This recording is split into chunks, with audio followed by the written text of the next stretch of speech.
captivating chat. It's great. I was just thinking as I read your comments and talk to you out there, some of you have actually spoken to on the phone. You're just becoming like my collective family. It's very comforting when I go on to do these live streams and knowing you're out there supporting me right now. I can't tell you how much that means. Um, been quite a weekend, quite a day today. Um, People ask me what's it like here in LA right now, and hold on just a second. I'm checking something with my comments here. Where did I? There was a button I didn't hear. I should have hit. Hmm. Trying to get my comments to come on. Hold on just 1 second here. Whoops. Okay, bear with me, folks. Just having a moment here. There we go. Okay, got my comment things going. Hey, it's live, folks. You get to see me, warts and all the mistakes, all the errors as we come along. But I was going to say, it's a very nice day today here in LA, about 70 degrees, very much spring. Just had a nice little walk this afternoon. I've been incredibly busy, a lot of projects going on. Among those, my YouTube channel, my live stream right now, a live stream I do tomorrow with the wonderful Dr. Whimsy Anderson for a show called Taco Tuesdays, where I play Ed McMahon to her Johnny Carson. And I love it because Whimsy is the dear soul who got me into all of this in the first place. She basically took me by the hand and led the kid into the candy store and created a world that I'm just loving right now. And it's a lot of discovery, self-discovery. A lot of beautiful new friends have come into my life.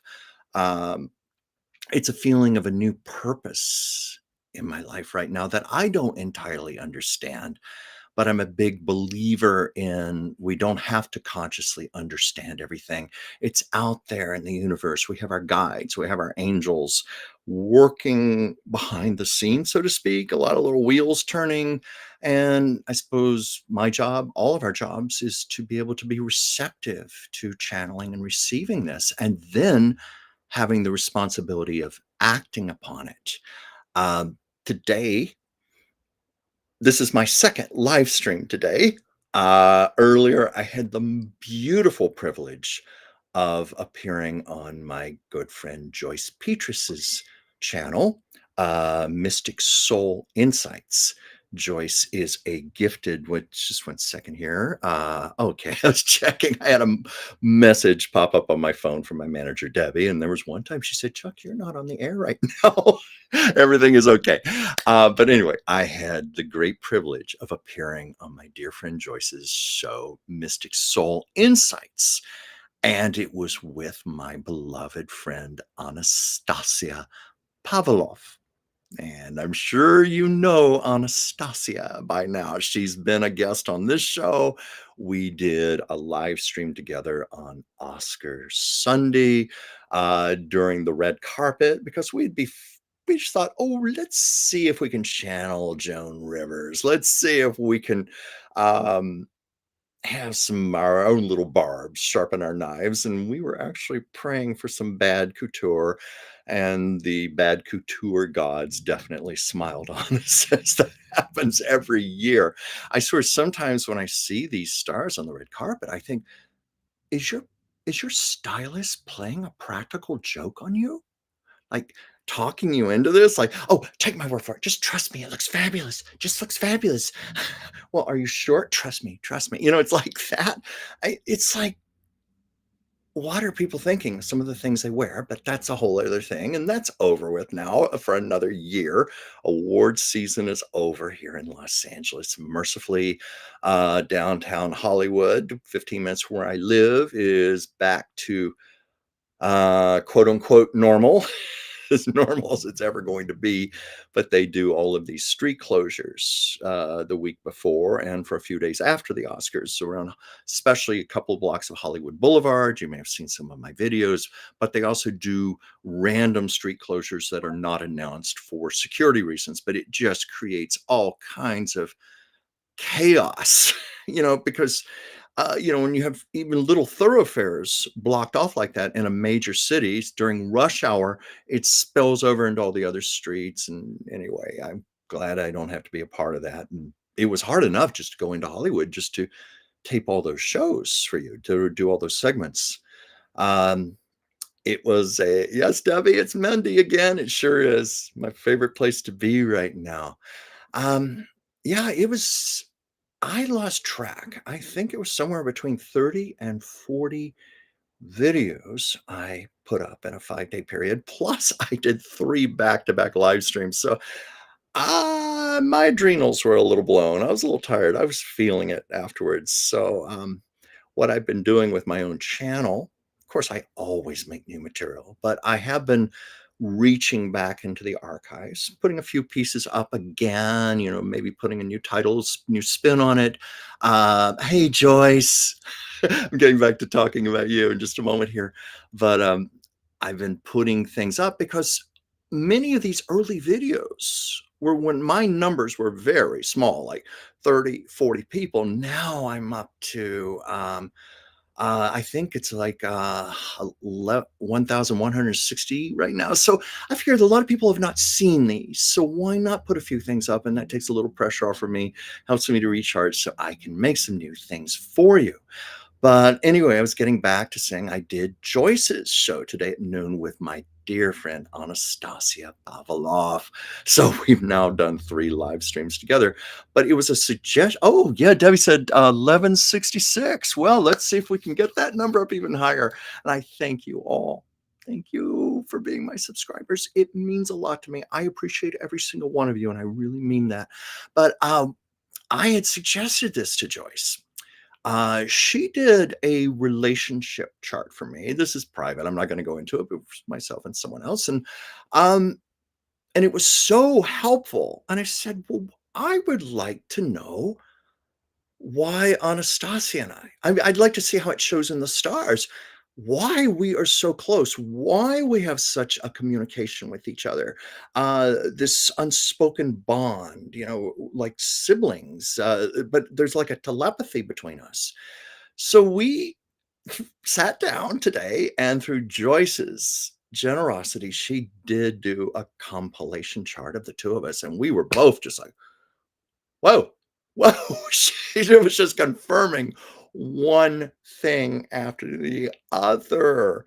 And even telling us that there's more than even we thought was on the surface. Anastasia and I have always known we work well together. We laugh together, we joke together, and we had talked forever about let's go on camera. Let's do a live stream. Let's do some videos. Let's just see what happens. Well, we were pretty happy with the results, and it didn't surprise us. Confirmed what we knew. And while, time constraints, we cannot do a weekly show or anything like that, but we have decided we definitely want to do regular shows and put them in wherever we can, whenever there are opportunities, because we work so well together. And people seem to find us funny together. We definitely bring out each other's humor. Sometimes we go a little too far. I will admit that. That might be an argument for pre-taping our shows, cutting out the offensive things, because oh dear, some of the things we said. I watched some of our live stream, but it's all good. It's all good. It's real. I like to believe that people know the goodness in our hearts, where we're coming from, and we are sincere and we mean good. So anyway, we definitely want to work together more. But Joyce was finding in the charts, it's much, much deeper, because Anastasia and I, in our private life, we also are very serious with each other. Believe it or not, we can be intelligent. We can be somewhat intellectual with each other. We get into very deep conversations, and we have the kind of friendship where we talk literally about everything. There's nothing off the tables, because we understand each other that well.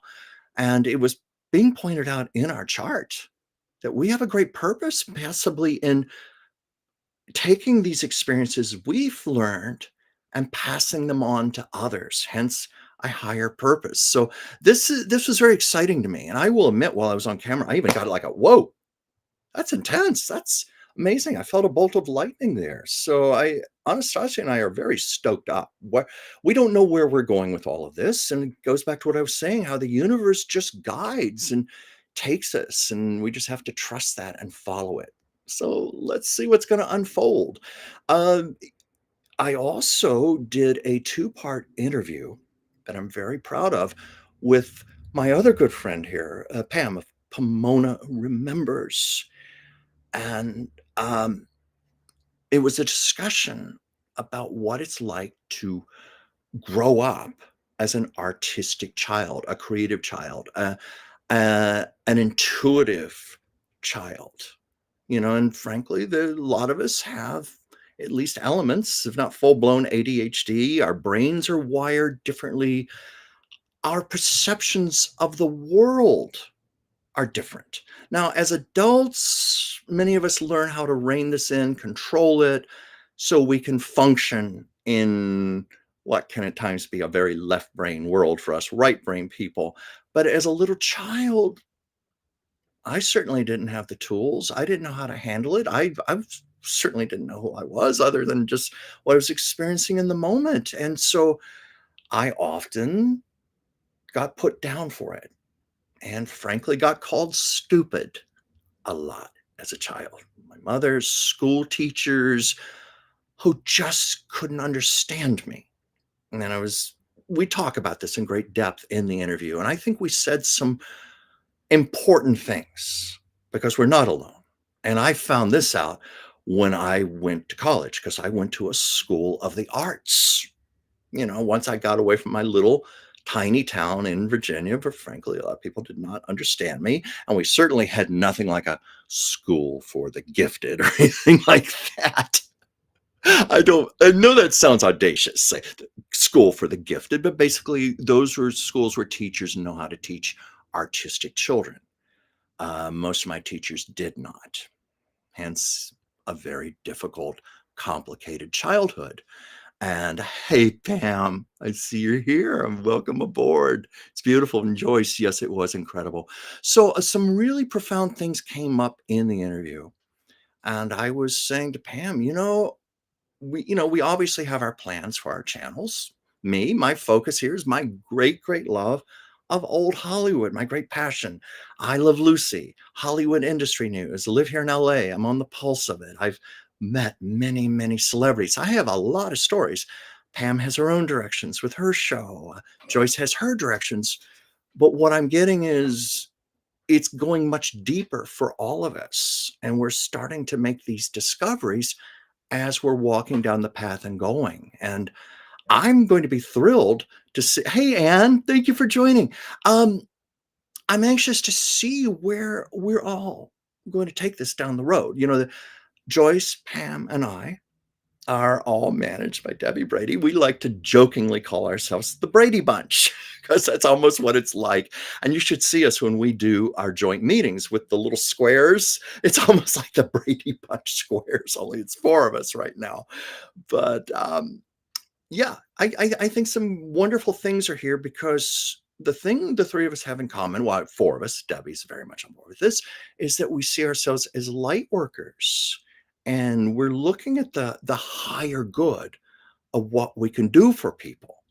Um, and so I think that's part of like Anastasia and I, if we go down a direction, yes, I think the comedy is always going to be there first and foremost, but maybe we do need to start working in some more serious topics. We shall see. Debbie said, my little kids. Oh, OMG. Oh my God. That's right.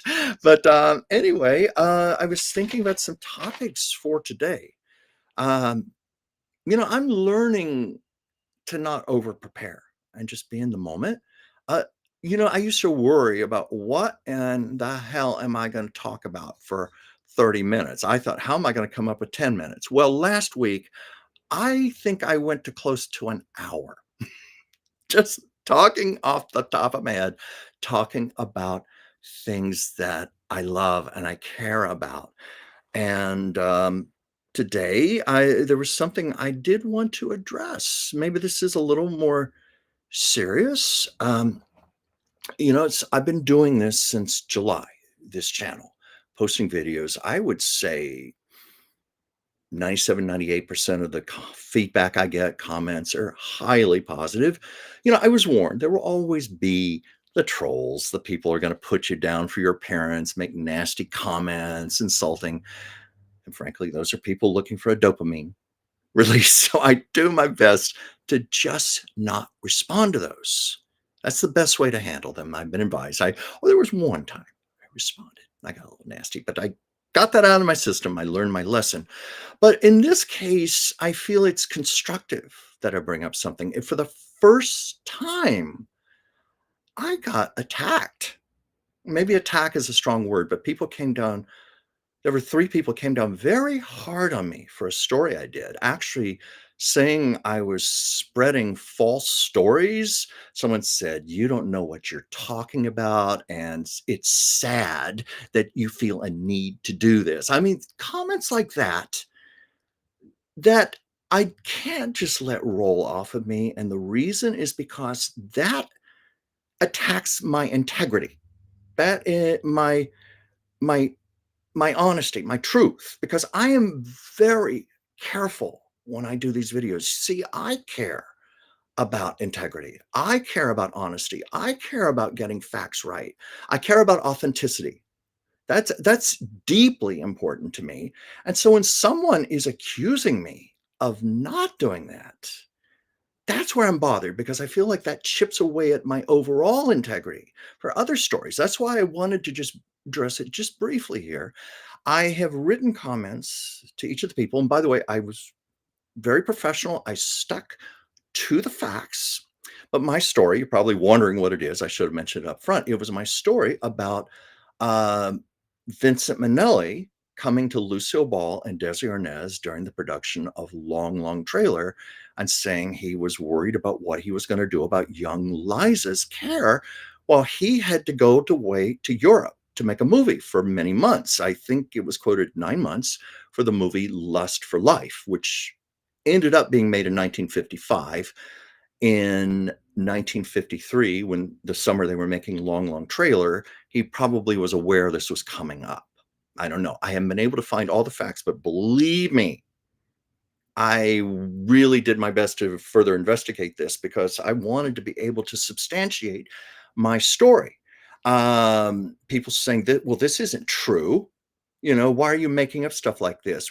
And people making the claim, well, Judy was making A Star is Born at that time and she was just fine. She could have taken care of Liza. Well, first of all, A Star is Born, there were a lot of problems during the making of that movie.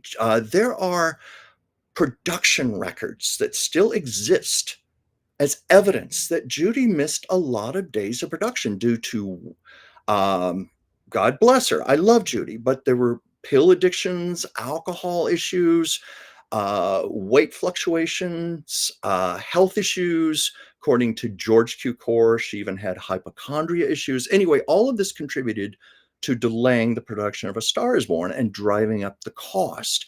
And someone tried to keep rebutting me saying, well, what was it? Oh, yeah. The only reason for production delays was because they switched to CinemaScope after doing filming and they had to scrap all the footage.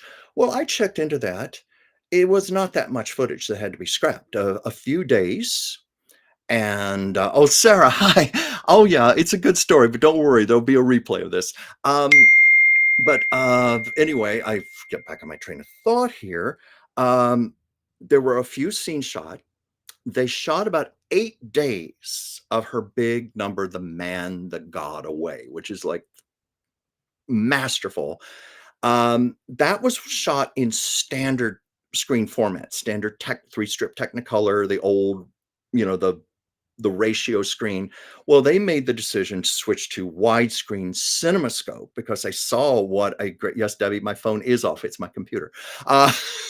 But they made a decision to switch to CinemaScope. So they scrapped that footage, but that was incorporated into the budget. Judy was not being blamed for that. So someone cited that. But anyway, My source material for my story was this book, Lucy in the Afternoon.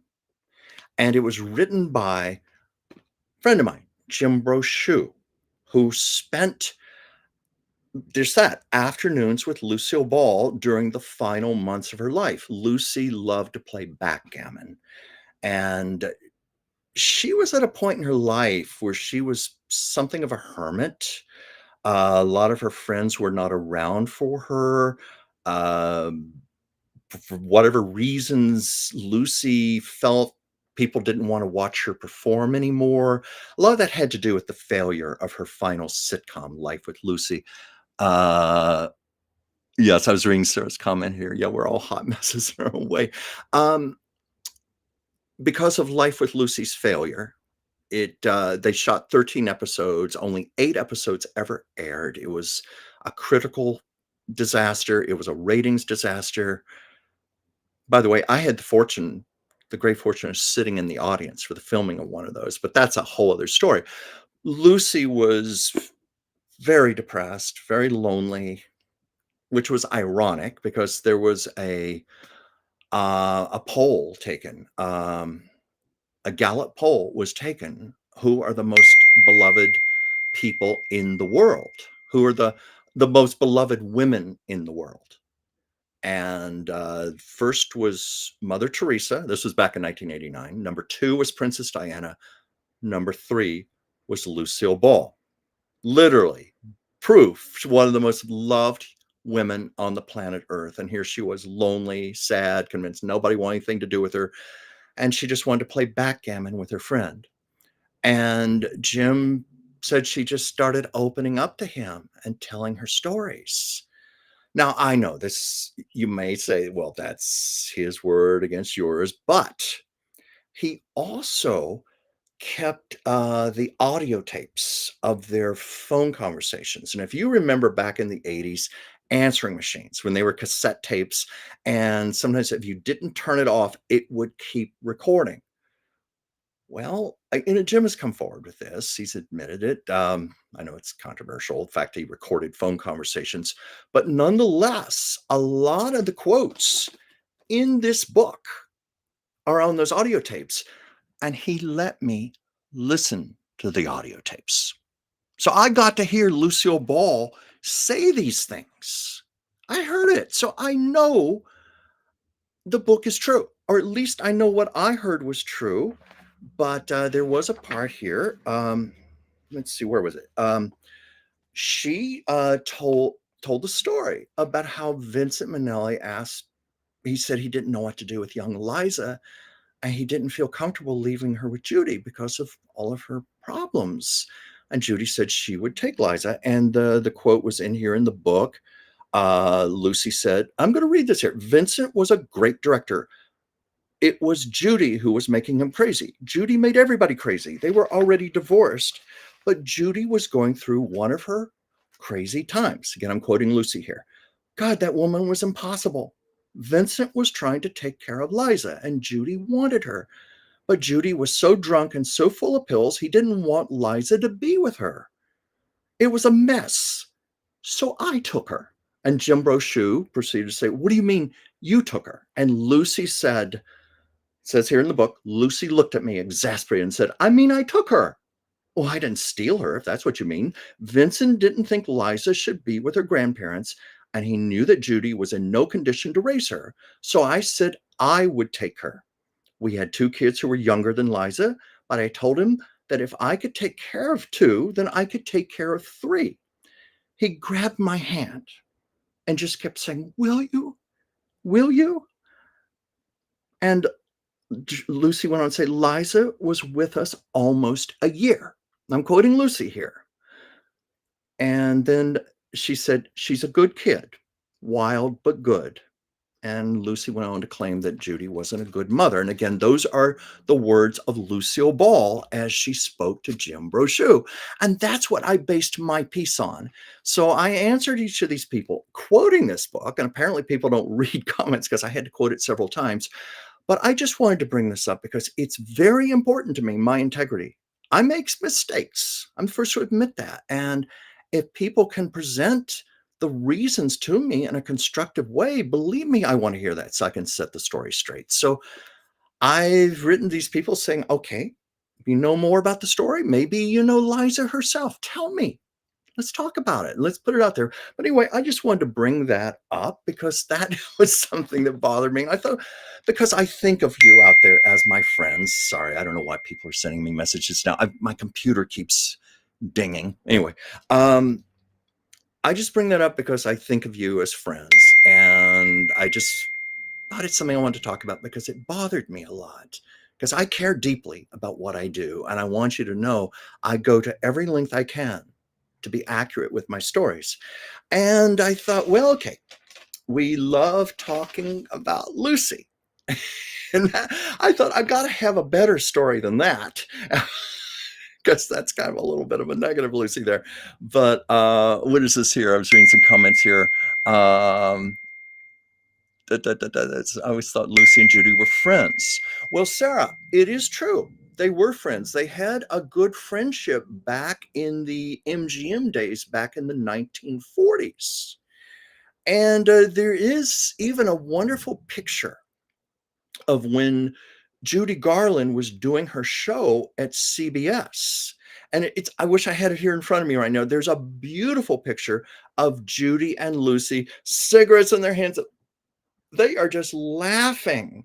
So you can see they loved each other at one time, but obviously there was some kind of falling out. I know that Jim said Lucy got angry once. They loved to put on. This was back in the era of records. They loved to put on records, and he put on a Judy Garland, and Lucy was like, "Take it off, take it off. I don't want to hear it. Take it off." So that's in the book also. So yeah, I'd like to know more about that. This book was written more than 30 years ago, and I have tried to pursue it, and nobody seems to know what actually happened. But I do know Jim Brochu to be a credible source. I know that he adored Lucille Ball. He even said to me, because I asked him about it, I said, do you think Lucy would have approved of you taking your private conversations and publishing them? And he said, I wanted this book to be a tribute to her. And I wanted to write a book, if she were to come back to life, would say, good job. I like what you did. Now, Lucille Ball's daughter, Lucy Arnaz, said otherwise. She was not happy about the book, very unhappy, and she felt it was a horrible invasion of privacy. I'll leave that to you all to decide out there. I mean, personally for me, I maybe for my own selfish reasons, because I adore Lucille Ball so much, and I'm always so hungry for any information I can find. That's why this book meant a lot to me. And hence, it was why I connected with Jim Brochu, because it was at a Lucille Ball tribute. Not long after this book came out, it was being held at the the Academy, where the Emmy Awards, the Television Arts and Science Theater. They did a beautiful, beautiful tribute to Lucille Ball, and I'm thinking I should even do a show about that, because so many of the I Love Lucy people were still living, and that was the night I actually met a lot of them for the first time. I got to know many of them personally. But I told him how much I loved the book, and he said, "Well, you got to come out to the house, and I'll play the tapes for you and stuff." And so that's where that came from. Um, anyway, I am open if people have got more information on the story. If I told something that's inaccurate, at least know I did my sincerest best, and I feel I did quote something from Lucille Ball. Now, I am going to say Lucy's memory could sometimes be faulty. So, because I'm trying to be fair here. My friend Bart Andrews interviewed Lucille Ball, and I realize this is inadvertently turning into another Lucille Ball story, but what the heck? He wrote the I Love Lucy book back in 1976. He was working on it 74, 75. It was the first book of its kind, really, to about a television show. And he went right to the top, the most beloved situation comedy of all time. And at that time, almost everybody was living. So he had quite an archive of recorded interviews. And it's enough stuff because Bart left a lot of that to me. So I have a lot of his tapes, a lot of his material, and there's a lot of stories. That's why I say to you, I can be telling Lucille Ball stories for the next 10, 15 years and never run out. But he said he went to Lucy's house for 5 days to interview her. And, the agreement was she would grant him 1 hour a day. I'm just reading Sarah's comment here. Yes, Sarah, I know it is controversial about how he went about publishing this, and that's why I say I have my own mixed feelings here about it. Um, but yeah, but anyway, the agreement was she'd let him come out for 1 hour a day. And Lucy was very wary of reporters, authors, because she had been misquoted many times. And she often would test these people. So Bart got to the house in Beverly Hills, I believe it was 1000 Roxbury Drive. And a housekeeper let him into the house, and he was taken to a room where there was a hard back chair with no cushions, like a very uncomfortable hard back chair. And he was sitting there waiting and waiting and waiting. And this is according to Bart, this quote unquote old woman in a ratty old housecoat, hair up in a turban, glasses, no makeup, came in. And hello, hello. And he's like, hello. And he said she got very upset because he didn't recognize her. And she looked at him and said, I'm Lucy. Oh, Miss Ball, Miss Ball. So Bart got off to a bad start right there, not realizing that was Lucille Ball. He said without her, she painted on the lips and the eyebrows and the big eyelashes and the red hair. He said without that, she was unrecognizable. She just looked like an elderly woman in a house coat. And I'm not impugning Lucy. You know how much I love her, but that's his words, his description. And he said Lucy would not even offer him so much as a glass of water. It's like she purposely wanted to keep him a bit uncomfortable and on edge out of her suspicion. So this went on for about 4 days, 1 hour a day. And he said, frankly, the information she was giving him wasn't that good because it was stuff he already knew. But she was being guarded in what she was revealing. The 5th day, on Friday, that was the day Lucy finally loosened up. Yeah, Lucy loosened up. She opened up and she became comfortable with him and she started talking. And she, yes, as Sarah said, Lucy was justified to not trust the press. I believe me, I understand where Lucy was coming from. I understand why she was guarded. And these were her motives. She had to protect herself. Um, but he said she started to open up to him that day. And she was a lot more comfortable. But he said her memory was not that good. Very intelligent woman, but her memory of the past, she tended to want to embellish things her way. With rose-colored glasses, she wanted to make things a lot more positive than they actually were, like when he confronted her on the rumors that William Frawley and Vivian Vance didn't get along. Oh, she did not want to go along with that. She wanted to make it sound like, oh, it was just fun and games on the I Love Lucy set. And he said, no, that's not true, Lucy. And she finally admitted, yes, there were problems. But I remember one story he said he quoted an episode of the show to ask her about it. And she goes, Lucy said, it didn't happen that way. Where are you coming from? He said, yes, it did. It did. And she said, oh, really? Lucy, in her library, had all of her I Love Lucy scripts bound in leather. Every single script. She went, pulled the book off the shelf with the script, going through the pages, starts reading. You're right. She had to concede that Bart was right. So Bart said that about Lucy, that it was a privilege to sit with her. And he obviously loved her to want to write a book about I Love Lucy. He said the information she had to give him wasn't that reliable. So I am throwing that out as maybe a possibility about the story. That's why I'm going to be open if people have more information about it. I just strive to do the best I can to get facts straight. Uh, but, and the other thing Lucy said, I'm gonna bring this up real quick. When he told her he wanted to write a book about I Love Lucy, Lucy said, "Why don't you write about something else? No, nobody's gonna care about that." Oh boy, Lucy was very modest. I don't think she even comprehended. Oh yes, a lot of people want to know about I Love Lucy. A lot, and they still do all these years later.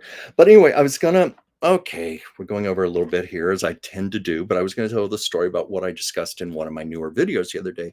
It was the anniversary of the birth of Madeline Pugh, also known by her married names of Martin and Davis, but she was billed on I Love Lucy as Madeline Pugh, and she was part of the great writing team of her official writing partner was Bob Carroll Jr., but they, of course, were joined with Jess Oppenheimer. And I talked about him last week because I was doing a story about Oppenheimer getting Best Picture and how there were two Oppenheimers. And this Oppenheimer created something that brought us joy and laughter to the world instead of nuclear annihilation. Um, but anyway, they were a great writing team. I had the pleasure of meeting Madeline and Bob back in the 90s, and they used to do Lucille Ball conventions back in, I'm just looking at a comment here. Oh, okay. Somebody lost their sound. Oh, Anne, I'm sorry you lost your sound there, but please watch the replay. It's a good story. So I met Madeline. I met her actually several times, and Bob. They're just wonderful people. Madeline was a soft-spoken woman, very, very gracious, very feminine. And as the only woman writing on the show, she brought the crucial female touch to the show, which was just so intrinsic. To be able to write for Lucy and Ethel, you needed that woman's touch. She brought that. But another thing Madeline did, because she was the woman, the girl writer, as they called her today, that would be considered sexist, but it fell to her to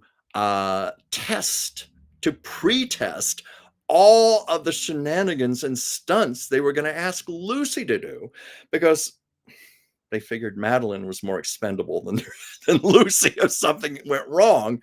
Not that they weren't looking out for her, of course, but they did things like roll Madeline up in a rug. They had her hanging from wires, from ropes outside windows.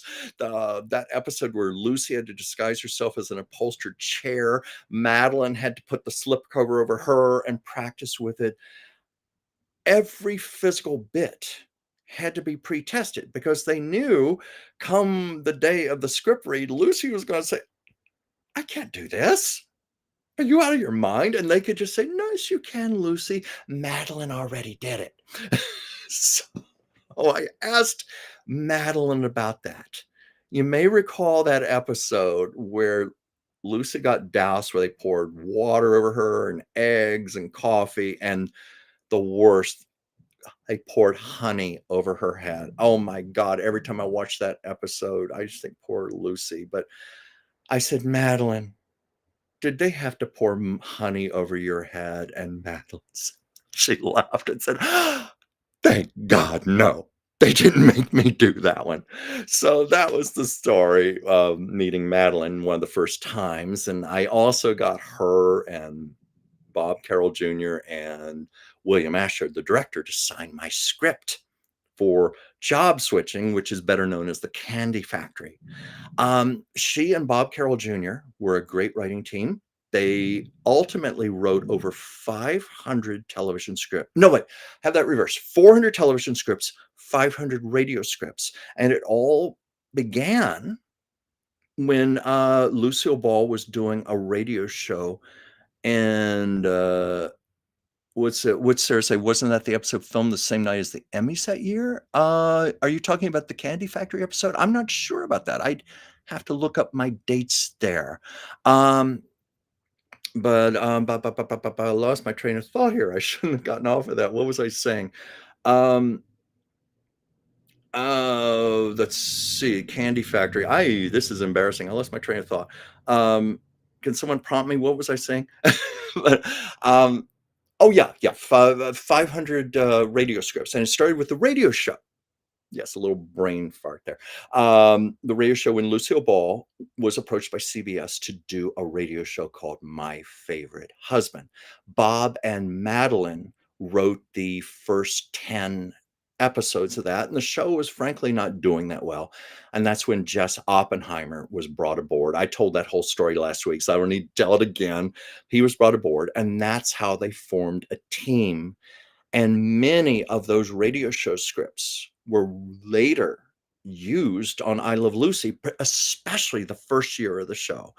And of course, My Favorite Husband became the basis for I Love Lucy, with, of course, the major, major change of Desi Arnaz, like making it about a housewife married to a Cuban band leader. That was miles apart from My Favorite Husband, but the basis of the marriage was there. So they wrote for that. They wrote for I Love Lucy. They later wrote for The Lucy Show, Here's Lucy. And then finally, Lucille Ball's very last sitcom that I was mentioning earlier, Life with Lucy. So it was quite a partnership. And of course, the team of Bob Carroll Jr. and Madeline Pugh lasted almost 50 years. Lucy tried to play matchmaker with them. She thought they should be married. They tried dating and it did not work out. And they realized they were best suited as professional partners. And hence, that's kind of the way it is with Anastasia and myself. It's just they're different kinds of relationships, but that was what they had that worked for them. And they said they even had a telepathy with each other when they were writing. Like Madeline, they've been a script reading, and that's when you make your changes to the script. And Madeline was felt a word was not right, and she wrote in the upper corner of her script for a change. She looked over.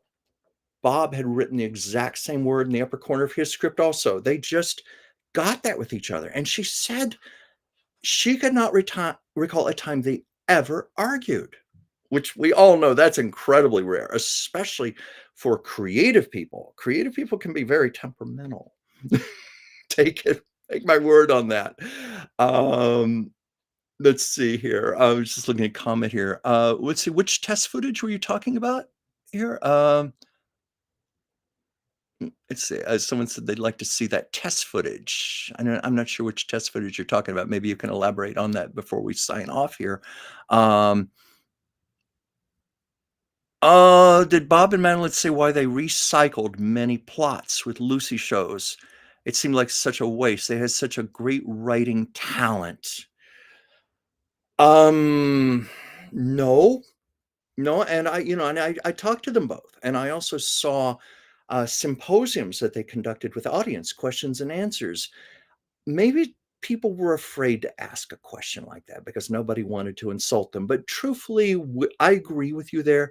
With their fantastic talent and creativity, I want my opinion, that is laziness when you feel you have to recycle episodes. Now, I think in the case of the radio shows, that was another story because television was a whole different genre.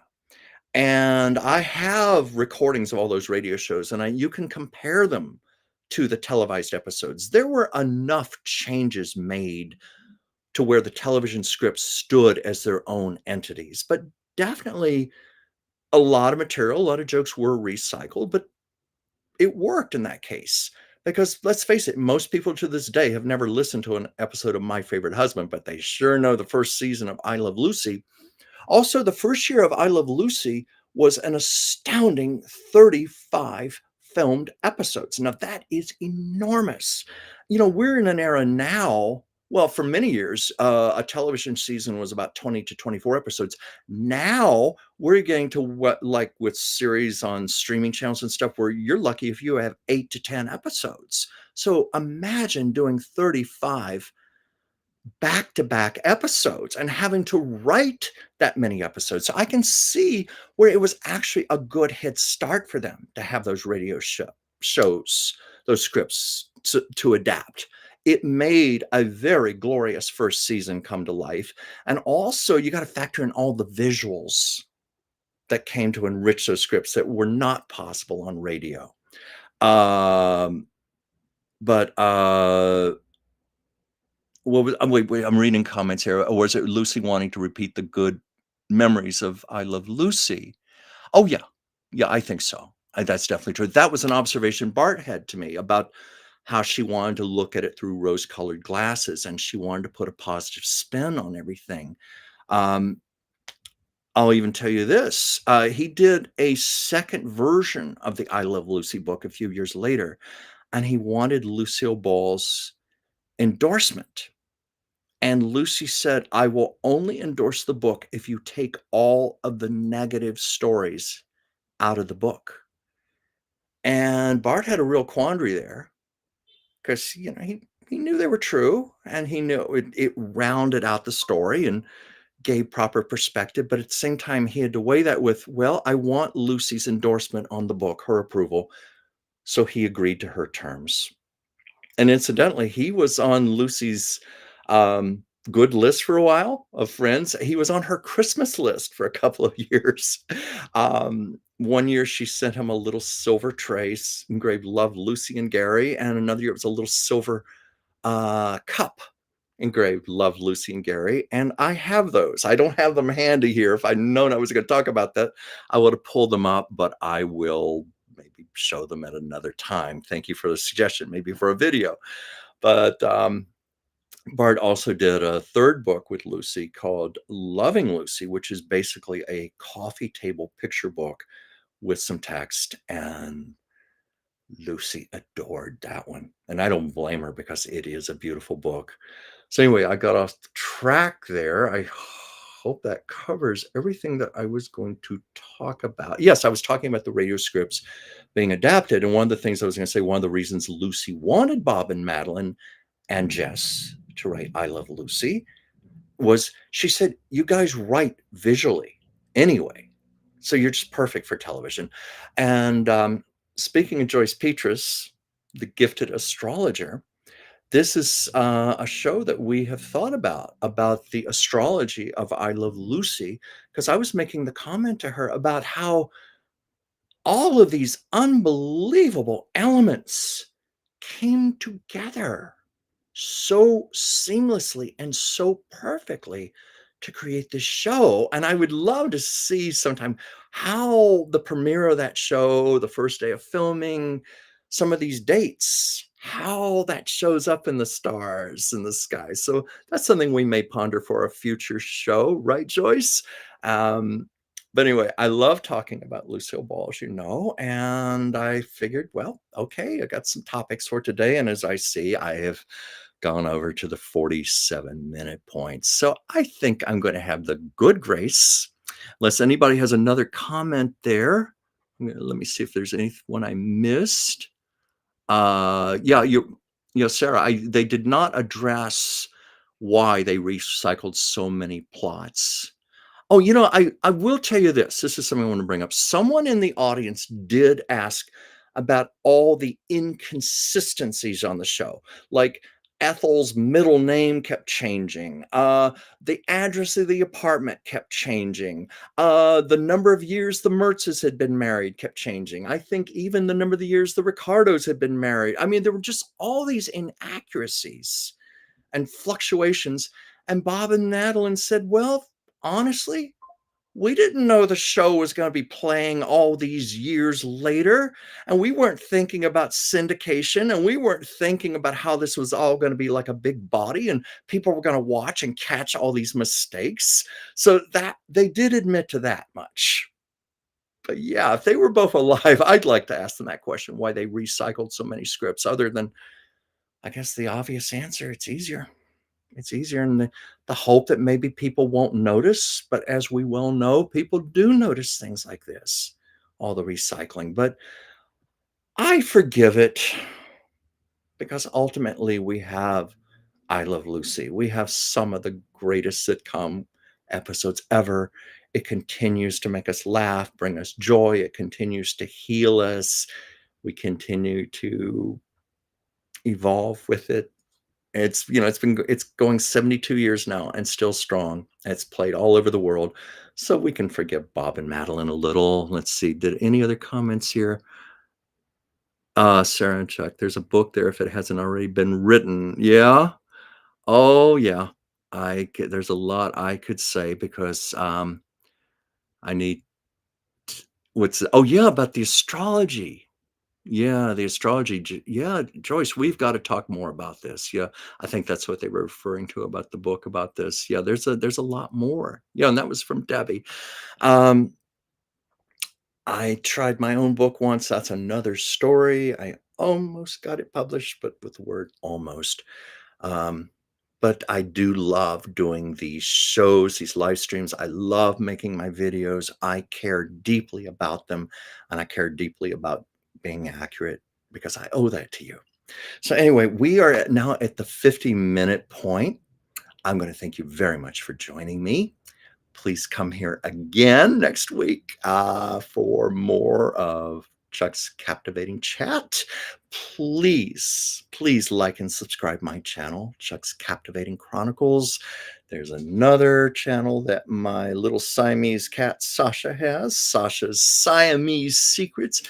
Please like and subscribe. And I'm going to throw out a plug to Joyce and Pam, their Pam's channel, Pomona Remembers, Joyce's channel, Mystic Soul Insights. Amazing things they are doing. And I am so proud of both of these women. And I'm so honored to have them as my personal friends. Let's see here. Yes, Lucy is Joyce's eighth cousin. That's a fact. And Francine, thank you for your words. And Sarah saying you need to bring in someone to channel Lucy's father. Well, something I might be able to do that one myself. We'll see. It's interesting because I did a portrait of Lucy's father. I'll say it again. I've said this before. This is the proudest art assignment commission I've ever had in my life and probably will be to my dying day. I did original artwork of the Ball family that now hangs in the living room of Lucille Ball's childhood home in Celeron, New York. Yes, I know Jamestown, New York is considered her hometown, but Celeron and Jamestown are very, very close. They're almost one and the same. So that's where Lucy's childhood home was. I was commissioned to paint the Ball family. Her grandfather, grandmother, Lucy as an 8-year-old child, her little brother Fred when he was about 4 years old, their mother Dee Dee. I also did a painting of Lucy's father, Henry Durrell Ball, who died at the age of 27. And because I connect when here I am talking again, but I connect with souls when I paint them. I can't help that. When I'm spending time looking to their eyes and I'm feeling them, and I could just feel essences of him. And I had to do a little research. There's not a lot written about him. There's some stuff in Lucille Ball's autobiography. A lot of friends and relatives said Lucy got her humor from him because her mother Dee Dee was a very sort of a stern, serious woman. But Henry was a charming young man, a good-looking young man too, I might add. Lucy got her beautiful blue eyes from him. The big, beautiful blue eyes, her cheekbones, a lot of her facial structure. But he died of, I hope I'm not getting this wrong, I believe it was typhoid fever. I believe that's what he died of when he was 27 years old, leaving Dee Dee, Lucy's mother, a widow at 23. And this was back in 1915. Dee Dee was pregnant with Fred, and she had little Lucy to take care of, and she was widowed, and she had to move in with her mother and father. It was a bad time. But my heart went out to Henry, and I could feel essences of him. I've never tried to really go further than that, other than I painted his portrait. I don't have that portrait. I might have a photograph of it. And I know that here's something very interesting that Lucy said about her father, Henry. It's in her autobiography. And yes, I constantly refer to this book and fact check. Yes, I check my facts. Um, she wrote, because she was only 3.5 when he died, but he used to toss her high up in the air and he would catch her and he'd throw her up and catch her. And Lucy said she was never afraid because she knew her father was always there to catch her. And that she said that's the main memory she had of him. And I thought of that with her and Desi, how she always had Desi at her side, literally, when they were filming I Love Lucy. And I always thought that gave Lucy the courage to take big leaps of faith with her comedy, to do these very big, risky things. And I don't mean physically so much, but to take chances on camera. She knew Desi was there to catch her and keep her safe. And I think part of that had to do with her as a very young girl, with her father teaching her she was safe when she was being thrown up in the air. He was always there to catch her. And Lucy said that when she found out her father had died, a bird flew in through the window into the living room. And this would have been that house where my paintings are right now. A bird flew into the house and flying around, hitting the walls. And little Lucy was like crying hysterically and terrified of the bird. And Lucy wrote in her autobiography, she said, "No, I have no problem with birds themselves, no fear, but I can't stand pictures of birds, paintings of birds, like little stuffed birds, anything like that." She said, "They no, it just triggers that memory of losing her father." And she went on to say there was a story. She had this very expensive silk wallpaper put up in her house in Beverly Hills, and she looked up close and she saw little birds, and she demanded that it be ripped down at great expense, but she did not want those little birds. And there was a story of another time somebody sent her flowers and it had those little wire things, those little stuffed bird things, and she got so upset. And I think she even called the florist up and saying, "Don't you ever send me flowers like that again." So it's interesting how childhood memories can trigger us that way. Um, anyway, it's time now for me to end the show because once again I made it to an hour, and I got to tell you, when I started this, I didn't think I had enough material, frankly, for 20 minutes. I always surprise myself here. Let me see here. Wait, I'm trying to find something. Could you answer this question? Is the song the one that got away? The song is The Man That Got Away. And that was where they did 8 days of filming in standard format screen before they switched over to CinemaScope. And some of those scenes do exist. I've seen them. I don't know if they're on YouTube. The Blu-ray of A Star Is Born in the supplementary section has some of those clips, some of the different versions of The Man That Got Away. And what was this? P.S. I love you sung by Hilary Swank. Do you mean my story by Hilary Swank? Yeah, I told the story last week of how I held Hilary Swank's Oscar and a friend screwed up taking the picture, hit the zoom, and hence my picture of Hilary Swank's forehead. So I just make sure I got all the comments here. I'm going to say goodbye right now. I'm at the hour point. Thank you so much, and see you next week. Bye.